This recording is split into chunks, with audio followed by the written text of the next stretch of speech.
Bonsoir, les informations brèves pour ce mardi 28 mai. La salle des accouchements de l'hôpital des Seychelles a été temporairement transférée dans l'ancienne salle des soins intensifs afin de permettre aux contractaires de commencer les travaux de rénovation de cet endroit. C'est le vice-président Ben Affif qui a fait cette annonce à l'Assemblée nationale ce matin quand il répondait à une question urgente du dirigeant de l'opposition à l'Assemblée nationale, Sébastien Pillet.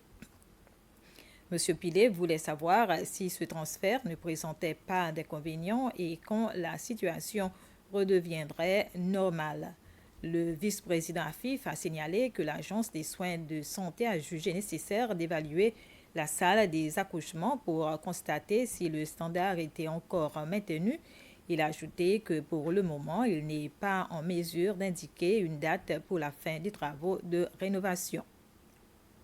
Toujours à l'Assemblée nationale, le ministre de l'Éducation, le docteur Justin Valentin, a déclaré que les garderies d'enfants sont une activité noble et nécessaire dans la communauté séchelloise. Le ministre Valentin a fait cette déclaration en réponse à une question du député de Plaisance, Richard Laposse, qui, selon lui, les garderies d'enfants sont en hausse. Le ministre a affirmé que le gouvernement veille à ce que les enfants dans ces garderies continuent de bénéficier d'une subvention mensuelle de 750 roupies par enfant pour rendre ce service abordable aux parents. On dénombre 16 cas de santé mentale dans les établissements scolaires depuis le niveau primaire jusqu'au secondaire. La plupart sont des garçons au niveau primaire. C'est toujours le ministre Justin Valentin qui informait l'Assemblée nationale répondant à une question du député à la proportionnelle LDS Anne Bistoké. Le ministre a signalé que ces chiffres proviennent des statistiques fournies par le ministère de la Santé qui collabore avec son ministère dans ces cas pareils.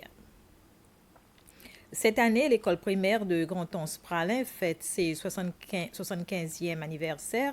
Elle a été ouverte le 8 mai 1949. Pour marquer cet événement, des activités ont été organisées dans cette école ce matin. Quelque chose retient l'attention, c'est la composition du personnel enseignant actuel. Il comprend des enseignants plus âgés ayant étudié dans cet établissement et qui travaillent avec leurs anciens élèves comme collègues. C'était les informations. Bref, merci de votre attention.